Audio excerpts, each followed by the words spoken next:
itself you may continue to use and charge your phones and tablets.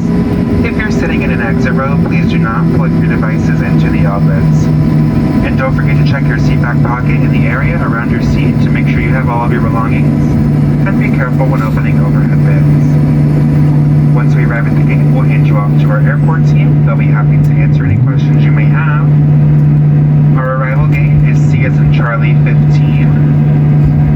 If Houston is your final destination and you have checked baggage, you can retrieve that from baggage carousel C1. From all of us here at United and our Star Alliance partners, we'd like to thank you for choosing to fly with us today. We certainly hope you've enjoyed your flight, and we look forward to seeing you again soon. Thank you so much and have a wonderful week ahead.